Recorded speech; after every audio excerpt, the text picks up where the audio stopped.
Good morning everyone, welcome to B academy. देखो, मैंने आप सबको करने के लिए सॉल्यूशन एक्सरसाइज 1 प्रोवाइड की थी। आई होप आप सबने कर ली होगी। तो अब आप क्रॉस चेक कर लेना, हम इनके सॉल्यूशंस करने जा रहे हैं। ठीक है, तो चलिए एक एक करके सभी एग्जांपल्स के सॉल्यूशंस कर लेते हैं। उसके बाद आप चेक कर लेना कि आपके कितने सही हैं कितने गलत हैं। देखिए, जो हमारा फर्स्ट एग्जाम्पल था वो क्या कहता है, When you will find any solution to this problem, you will become able to finalize the project। अगर आपको फ्यूचर इंडेफिनिट याद हो तो वहाँ पे मैंने कुछ वर्ड्स लिखवाए थे कंडीशनल्स के लिए, कि वहन हो गया, इफ़ हो गया, बिफोर हो गया, आफ्टर हो गया, अनटिल हो गया। इन सब के बाद कोई भी सेंटेंस आए उसमें हम विल शैल या फिर कोई भी मॉडल हेल्पिंग वर्ब के रूप में यूज़ नहीं कर सकते। ठीक है, तो हमें इससे डायरेक्ट तो पता लग गया कि यहाँ पे वहन के बाद देखो विल आ गया, यानी कि ये हमारी गलती है। तो इसको हम लिखेंगे कैसे, मैंने तुम्हें ये भी बताया था कि सेंटेंस को हम प्रेजेंट इंडेफिनिट में लिखेंगे। तो यहाँ पे यू विल फाइंड के जगह पे हम सिंपल लिख देंगे यू फाइंड। ठीक है, यहाँ पे इस विल की कोई ज़रूरत नहीं है हमें। पहले सेंटेंस में ये गलती थी। आई होप आप सबको समझ में आ गया होगा। चलिए अब नेक्स्ट देखते हैं।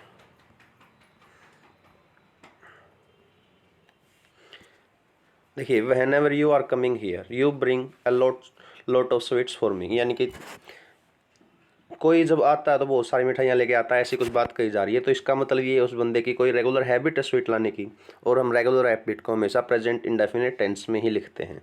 ये बात भी हमने प्रेजेंट इंडेफिनिट टेंस में पढ़ी थी। तो यू आर कमिंग के बजाय लिखेंगे when ever you come here. ठीक है, अगर इतना क्लियर हो तो आगे करते हैं।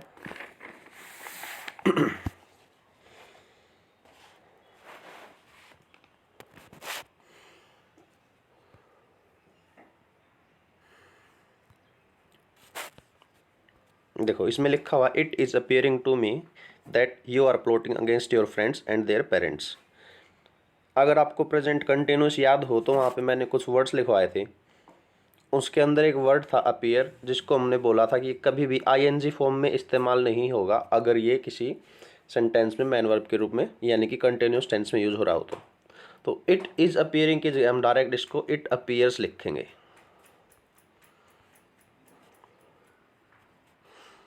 तो ओवरऑल बात ये है, अगर आपने टेंस के रूल्स अच्छे से किए हैं तो मैक्सिमम क्वेश्चंस आप ऐसे ही सोल्व कर लेंगे। ठीक है, चलिए नेक्स्ट देखते हैं।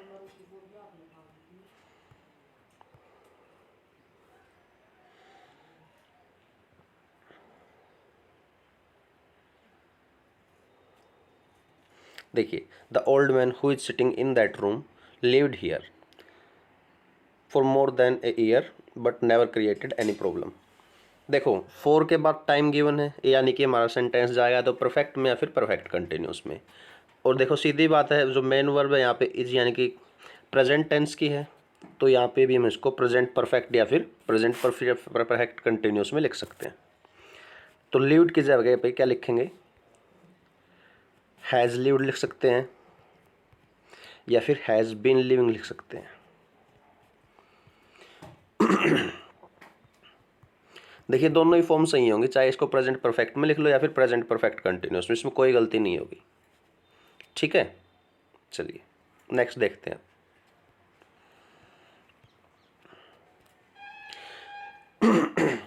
देखो, पहले तो आपको इन वर्ड्स का मतलब पता होना चाहिए। मिसोजिनिस्ट क्या होता है, फिलोजिनिस्ट क्या होता है।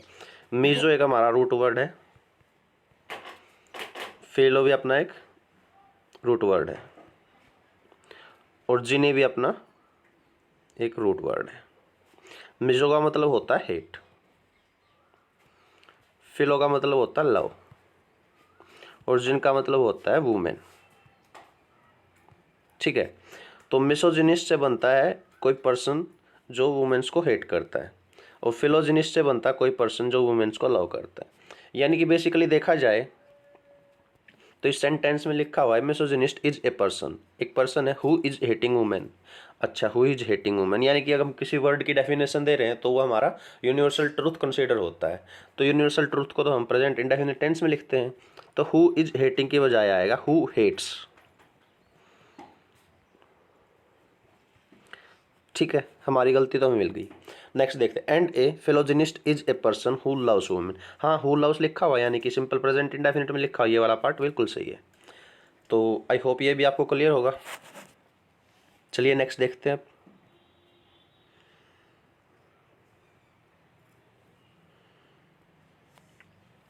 देखो लिखा हुआ, the secret of his good I am sorry, the secret of his good health lie in the fact that he is getting up before sunrise and has a 2 mile walk every morning. इससे में देखो sentence को पढ़ते ही समझ में आ रहा है कि उसकी जो हेल्थ का राज है किस में लाई करता है कि सुबह जल्दी उठता है और सुबह 2 मील वॉक के लिए जाता है, यानी कि ये उसकी रेगुलर हैबिट है। और रेगुलर हैबिट को भी हमने प्रेजेंट इंडेफिनिट टेंस में लिखा था, तो यहाँ पे भी लिखेंगे he gets up, he gets up before sunrise, यानी कि इसको भी हम प्रेजेंट इंडेफिनिट टेंस में ही लिखेंगे क्योंकि ये इसकी हैबिट है। ठीक है, चलिए नेक्स्ट देखते हैं। हाँ, मैंने आपको वर्ड बताए थे कि अगर कोई टेम्परेरी बेसिस पे कोई एक्शन हो रहा है ना, कोई टेम्परेरी बेसिस पे, तो उसको हम प्रेजेंट कंटिन्यूस में लिखें। और नाउ ए डेज ही हमारा एक ऐसा वर्ड था जो हमें बताता है कि आजकल के दिनों क्या चल रहा है, यानी कि आजकल के दिनों चल रहा हो एक टेम्परेरी काम है। तो ही टीचेज की जगह क्या लिखेंगे, ही इज टीचिंग।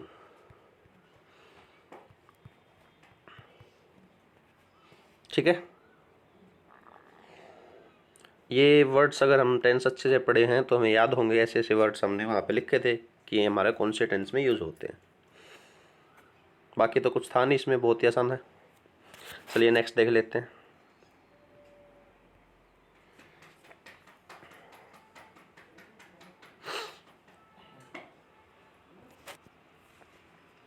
देखो सेंटेंस पढ़ो, समझ में आ जाएगा। He seems to be happy, वो खुश दिखाई दे रहा है, यानी कि वो खुश लग रहा है, because his parents had come from London to live with him. अच्छा, ये बात तो बोल रहा है कि वो खुश लग रहा है, यानी कि प्रेजेंट की बात है, और ये बात बोल दी इसने पास्ट में, हैड कम। तो ओवरऑल या तो पूरा सेंटेंस हमारा पास्ट में होता या पूरा पूरा सेंटेंस हमारा प्रेजेंट में होता।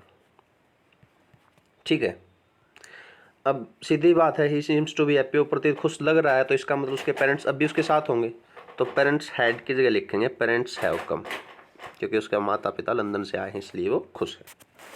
ठीक है, अगर क्लियर हो तो चलो नेक्स्ट करते हैं।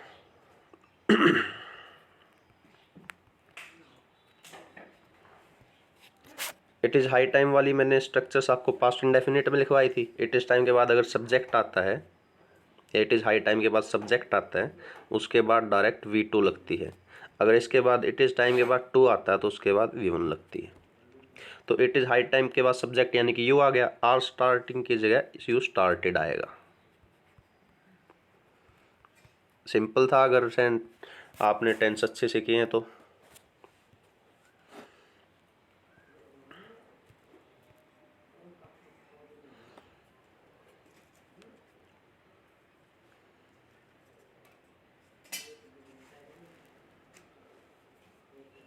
देखिए, I have come to know that your father has died, मुझे पता लगा कि तुम्हारे पिताजी मर चुके हैं।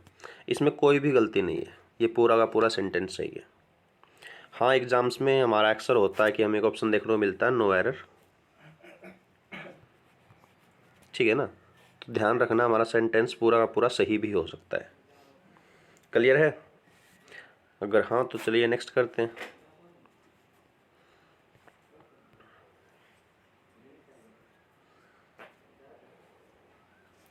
चलिए देखते हैं।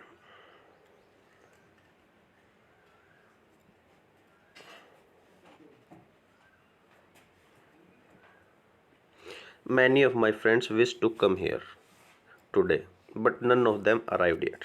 ठीक है, हमने एक वर्ड पढ़ा था प्रेजेंट परफेक्ट में, जहाँ पे भी येट लगता है उसमें हम प्रेजेंट परफेक्ट की नेगेटिव फॉर्म का इस्तेमाल करते हैं।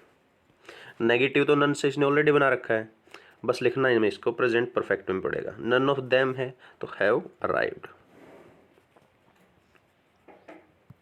बस इतनी सी बात थी। अगर हमने येट का केस पढ़ा था कि येट के केस में क्या करते हैं, हम प्रेजेंट परफेक्ट का नेगेटिव फॉर्म लिखते हैं, बस उसके बाद हमने इसको हेल्पिंग वर्ब देनी थी हैव। हैव क्यों देनी, क्योंकि देम यानी कि कईयों की बात हो रही है इसलिए प्लूरल फॉर्म। ठीक है, अगर क्लियर हो तो चलो नेक्स्ट करते हैं।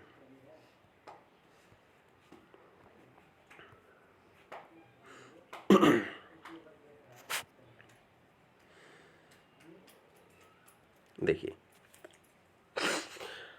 सेम वही केस आ गया, फ्यूचर इंडेफिनिट वाला इन केस लिखा हुआ है। इन केस के बाद जो भी वही हमारे कंडीशनल वर्ड्स हो गए, और कंडीशनल वर्ड्स के बाद विल शैल कोई भी मॉडल हमारा हेल्पिंग वर्ब के रूप में इस्तेमाल नहीं होता। यहाँ पे हम टेंस को सिंपल प्रेजेंट इंडेफिनिट में लिखते हैं। तो इन केस इट रेन्स, बस यहाँ पे इतना ही आएगा। ठीक है, चलिए नेक्स्ट देखते हैं।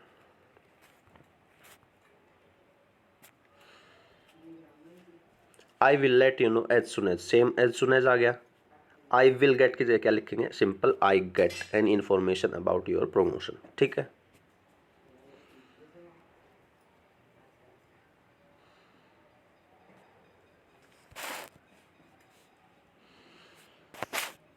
यहाँ पे देखो, when I will be 30 most of my friends will be above 35 be sure. ठीक है, व्हेन वर्ड आ गया, इनकी कंडीशन होगी। इसके बाद जो हमारा टेंस आएगा प्रेजेंट इंडेफिनिट में आएगा। ठीक है, आई के बाद विल तो नहीं लगा सकते, और डायरेक्ट 30 हमारा जो कि प्रोनाउन है ये भी नहीं लिख सकते। जो हमारा बी होता है ना, ये भी हमारा एक वर्ब होता है, और प्रेजेंट इंडेफिनिट टेंस में बी की जगह बी की जो फॉर्म होती है वो हमारी इज एम और आर होती है, और आई के साथ हम एम लगाते हैं। अगर ये क्लियर हो तो बताओ, क्योंकि प्रेजेंट इंडेफिनिट टेंस में मैंने आपको एक स्ट्रक्चर बताई थी, subject plus is am are, इसके बाद लगता है हमारा ऑब्जेक्ट, अगर ध्यान हो तो इज एम आर ये हमारी बी की फॉर्म होती है, और यहाँ पे आई विल बी जो हमारा मेन वर्ब के रूप में यूज हुआ है, तो हम बी की इन्हीं फॉर्म को इस्तेमाल करेंगे प्रेजेंट इंडेफिनिट टेंस को लिखने के लिए। ठीक है, अगर बाई चांस कंफ्यूजन हो, आई बी 30 लिखा होता तो भी इसको हम सही कंसिडर करते हैं। डायरेक्ट ये लिखा होता तो भी इसको हम सही कंसिडर करते, क्योंकि बी में हमारी इज एम और आर तीनों आ जाती हैं, और हमें यहाँ पे एक पर्टिकुलर लेनी थी, तो आई के साथ हम एम लेंगे। ठीक है, अगर क्लियर हो तो नेक्स्ट करें।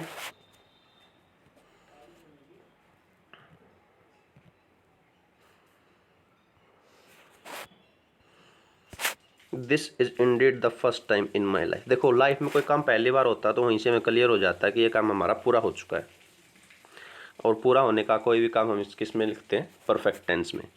ठीक है, तो दिस इज यानी कि प्रेजेंट की बात हो रही है, तो आई हियर की जगह क्या लिखेंगे, आई हैव हर्ड।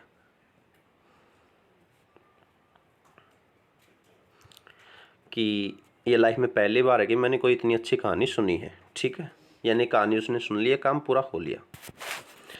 वैसे भी ध्यान रख सकते हो, इट इज़ फर्स्ट टाइम हो गया, इट इज़ सेकंड टाइम हो गया, इट इज़ थर्ड टाइम हो गया। ये सारे के सारे ऐसे काम हैं, ऐसे वर्ड्स हैं या फिर स्ट्रक्चर्स हैं जो हमें यही बताते हैं ये काम पूरा हो चुका है। इनको हमेशा प्रेजेंट परफेक्ट टेंस में ही लिखा जाता है, इस चीज़ को ध्यान रख लेना। ठीक है,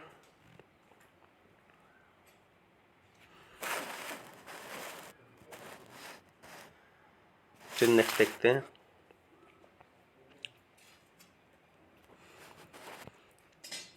देखो, before the alarm had stopped ringing Veena had pulled up the shade. ये मैंने पास्ट परफेक्ट में बताया था आगे कि अगर कोई काम दो पास्ट में हो रहे हैं, उसमें जो काम पहले हुआ है वो हमारा पास्ट परफेक्ट में लिखा जाएगा, जो काम बाद में हुआ है वो हमारा पास्ट इंडेफिनिट में लिखा जाएगा। तो इसमें जो पहला काम हुआ ना वो पुल अप करने का हुआ है, सेकंड काम जो हुआ अलार्म बंद करने का, यानी कि अलार्म बंद करने से पहले वो उसने पुल अप कर दिया था। तो ये जो अलार्म बंद करने वाला काम है बाद में हुआ, बाद वाला काम किस में लिखेंगे, पास्ट इंडेफिनिट में। ठीक है, सेंटेंस की स्ट्रक्चर से हमें क्लियर है कि कहाँ पे क्या लिखना है, बस अब चेंज करना है। और हमें पता होना चाहिए पास्ट इंडेफिनिट है, हम सिर्फ वी टू लगाते हैं, यानी कि यहाँ पे हैड की कोई ज़रूरत नहीं होगी। Before the alarm stop drinking, ये हमारा सही सेंटेंस बनेगा। क्लियर हो तो नेक्स्ट करें।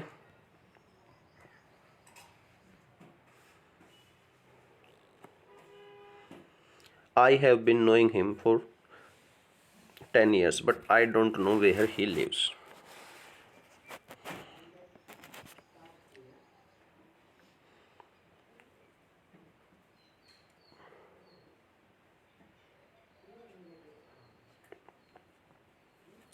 देखो मैंने आपको प्रेजेंट कंटिन्यूस में एक वर्ड लिखाया था कि नो, इसको हम कभी भी आईएनजी फॉर्म में इस्तेमाल नहीं करेंगे। अगर याद हो तो कंटिन्यूस टेंस में इसको यूज़ नहीं कर सकते, चाहे वो हमारा सिंपल कंटिन्यूस हो या फिर परफेक्ट कंटिन्यूस हो।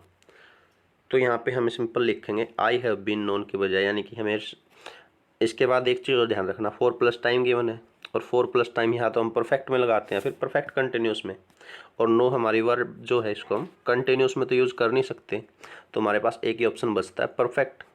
तो यहाँ पे हम सिंपल लिख देंगे हैव नोन। ठीक है, सिंपल था।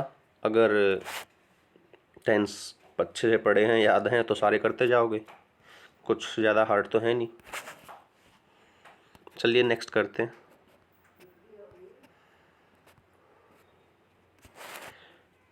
देखो, एक हमारा मॉडल होता है यूज टू। इसको कभी भी हम प्रेजेंट इंडेफिनिट के फॉर्म में यूज़ करने के लिए यूजेस टू नहीं कर सकते। इसके लिए जो हमारी मेन वर्ब होती है ना, प्रेजेंट इंडेफिनिट में रिप्रेजेंट करने वाली स्टडी, उसी को V5 लिखते हैं। अगर हमारा सब्जेक्ट सिंगुलर है तो V5 यानी कि वर्ब के 1 + SEIS लगाते हैं। ठीक है, तो हम इस सेंटेंस को कैसे लिखेंगे? यूजेस टू तो हमारा कोई सेंस ही नहीं बनाएगा, तो सिंपल लिखेंगे ही स्टडीज़, वह पढ़ता एटलीस्ट 10 o'clock एट नाइट, यानी कि रात के 10 बजे तक। Then he goes to bed, यानी कि सेंटेंस तो देखो हमें सिंपल पता चल रहा है कि एक किसी पर्सन की हैबिट से शो कर रहा है कि वो पढ़ता है उसके बाद सोने जाता है।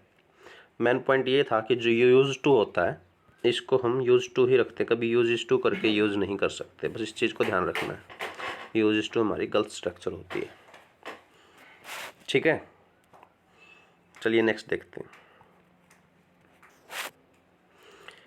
If he had a few hours to spare he would spend them in a public library. देखो, इफ़ ही हैड लिखा है ना, ये हमारा पास्ट इंडेफिनिट है, पहले तो ये क्लियर होना चाहिए। अब कन्फ्यूज़न हो सकता है कि हेड है, हेड तो हमारा पास्ट परफेक्ट में आता है, ये पास्ट इंडेफिनिट कैसे है? मैन जो ध्यान देने वाली बात ये है, हेड के बाद कोई भी हमारी वर्ब नहीं है, और हमें पता होता है कि हैव की सेकंड फॉर्म हेड होती है, यानी कि ये स्ट्रक्चर जो हमारी सिंपल है, सब्जेक्ट के बाद डायरेक्ट V2 है, और सब्जेक्ट के बाद डायरेक्ट V2 हमारी पास्ट इंडेफिनिट में होती है। ठीक है, इसके बाद ही would spend them in a public library. यहाँ पे एक स्ट्रक्चर और लिख लेना जो कि बहुत इंपॉर्टेंट है। इफ़ प्लस पास्ट इंडेफिनिट आए, उसके बाद नेक्स्ट सेंटेंस जो बनेगा उसमें सब्जेक्ट के बाद वुड ही लगेगा, वुड प्लस V1। तो ही वुड स्पेंड ये भी सही, यानी कि वुड प्लस V1 है। इफ़ प्लस पास्ट इंडेफिनिट के बाद कोई भी सेंटेंस आता है उसमें सब्जेक्ट के बाद वुड लगता है, उसके बाद V1। ये स्ट्रक्चर अच्छे से नोट कर लेना अपनी नोटबुक में, इसको कंडीशनल सेंटेंस में एक बार फिर से पढ़ेंगे, तब तक यहाँ पे नोट कर लेना। तो ये सेंटेंस तो हमारा वैसे सही है, क्योंकि ही हैड यानी कि पास्ट इंडेफिनिट है, उसके बाद सब्जेक्ट है, वुड है, V1 है, ओवरऑल सेंटेंस पूरा सही है, तो इसके अंदर लिखेंगे नो एरर। ठीक है, क्लियर हो तो नेक्स्ट करें।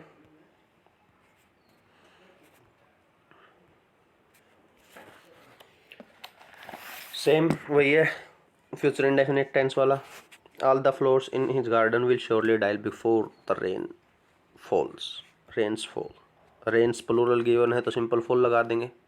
बिफोर के बाद जो भी सेंटेंस आएगा उसमें विल सल या कोई भी मॉडल नहीं लगना। ये हम 5-6 एग्जाम्पल्स तो इसके ऊपर आराम से कर चुके हैं, और ये अक्सर हमारी गलती करवाता भी है। ठीक है,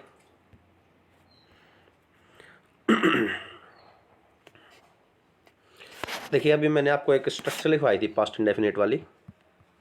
इफ प्लस पास्ट इंडेफिनिट हो तो उसके बाद आएगा सब्जेक्ट वुड प्लस V1। ठीक है, ऐसे ही एक स्ट्रक्चर और लिख लीजिए कि इफ प्लस पास्ट परफेक्ट हो, इसके बाद जो आएगा subject plus would have plus V3 आएगा, वुड हैव प्लस V3।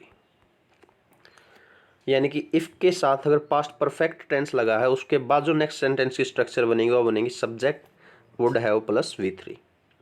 ठीक है। तो देखो I would have done wrong, यानी कि वुड हैव प्लस V3 तो हो गया, लेकिन ये वाला जो इफ़ वाला सेंटेंस है ये हमारा बनना चाहिए था पास्ट परफेक्ट में। तो if I had done this लिखेंगे यहाँ पे, if I had done this, correct sentence हमारा ये बनेगा यहाँ पे, आई हैड डन दिस। ठीक है, क्लियर है। ये स्ट्रक्चर्स लिख लेना, मैं आपको एक बार फिर से लिखवा देता हूँ। इफ़ के बाद आया हमारा पास्ट परफेक्ट, ठीक है, उसके बाद आएगा subject plus would plus have plus V3। ठीक है, ये भी हम कंडीशनल सेंटेंस में दोबारा फिर से पढ़ेंगे। यहाँ पे भी एग्जांपल आ गया टेंस से रिलेटेड, तो नोट करके रख लेना अलग से। चलिए नेक्स्ट देखते हैं। फिर देखो ये फिर से सेम स्ट्रक्चर पे आ गया, लेकिन इसमें ध्यान देते हैं। इफ़ है, इफ़ के बाद शी हैड टोल्ड मी, यानी कि पास्ट परफेक्ट पूरा सही दिया उन्हें। If she had told me that her husband never lied within his means, I would not have lent him the money. Would है, नोट है, नोट तो चलो नेगेटिव के लिए यूज हो गया, वुड के बाद है हो गया और थर्ड फॉर्म हो गई, यानी कि सेंटेंस ये हमारा बिल्कुल सही है अकॉर्डिंग टू दिस स्ट्रक्चर। ठीक है, इफ़ के साथ जो हमारा पास्ट परफेक्ट है, पास्ट परफेक्ट के बाद नेक्स्ट सेंटेंस की स्ट्रक्चर क्या, subject plus would plus have plus V3। Clear है। चलिए नेक्स्ट करते हैं।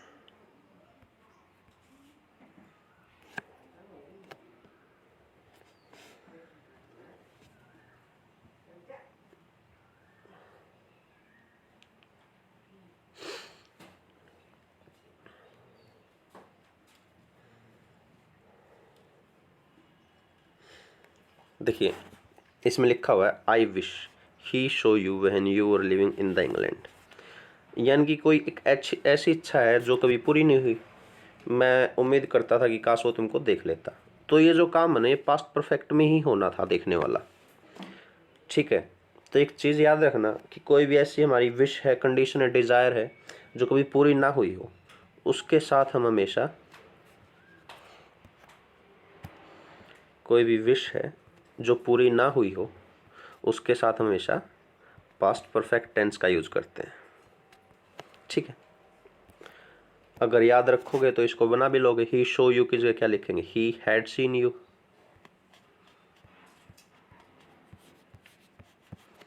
हाँ ठीक है, ये वाले रूल्स हमने टेंस में नहीं लिखे थे, बट एग्जांपल्स के थ्रू हमारा कुछ ज़्यादा ही क्लियर हो रहा है, तो इसको भी अलग से नोट कर लेना कि कोई भी हमारी ऐसी इच्छा है या कंडीशन है जो फुलफिल नहीं हुई, यानी कि पूरी नहीं हुई है, तो उसके साथ हम हमेशा पास्ट परफेक्ट लगाएंगे। क्लियर है, क्योंकि पूरी ना होने वाला काम हमारा पास्ट में हो चुका है, तो ऑब्वियस ही बात है पास्ट परफेक्ट यूज़ करेंगे क्योंकि काम पूरा भी हो चुका है। ठीक है, देखिए यहाँ पे भी कंडीशनल सेंटेंस आ गया। अनटिल के बाद हमारा जो लगा हुआ ही हैड स्टडीड लगा हुआ है, और पहले हमारा सेंटेंस कुछ और है, यानी कि कोई भी दो काम जो पास्ट में हुए हमें बस यहीं से क्लियर हो जाना चाहिए कि जो काम पहले हुआ है वो हमारा पास्ट परफेक्ट में आएगा, जो काम बाद में हुआ हमारा पास्ट इंडेफिनिट में आएगा। तो पहले काम कौन सा होगा, केस को स्टडी करने का, उसके बाद ही तो जजमेंट देगा ना कोई, या कोई डिसीजन सुनाएगा।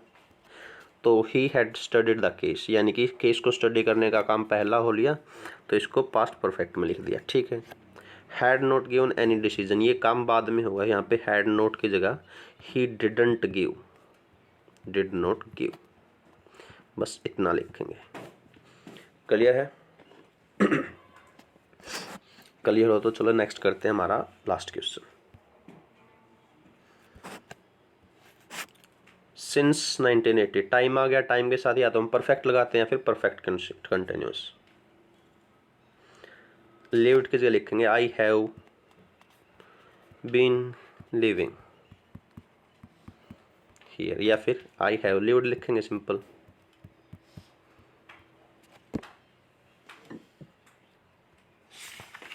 लेकिन आई हैव लिव्ड इसलिए नहीं लिख सकते क्योंकि जो हमारा टाइम है वो हमें बिल्कुल सेंटेंस की सेंस दे रहा है। तो यहाँ पे क्या लिखेंगे, I have been living here since 1980, therefore I know everything about this city. Sentence काफ़ी सिंपल था, बस इतना याद रखना है कि जहाँ पे सिंस प्लस टाइम आए या फोर प्लस टाइम आए वहाँ पे हम क्या यूज़ करते हैं, परफेक्ट या फिर परफेक्ट कंटिन्यूस। ठीक है, अगर इतना क्लियर था तो आप सेंटेंस को इजीली बना लेते।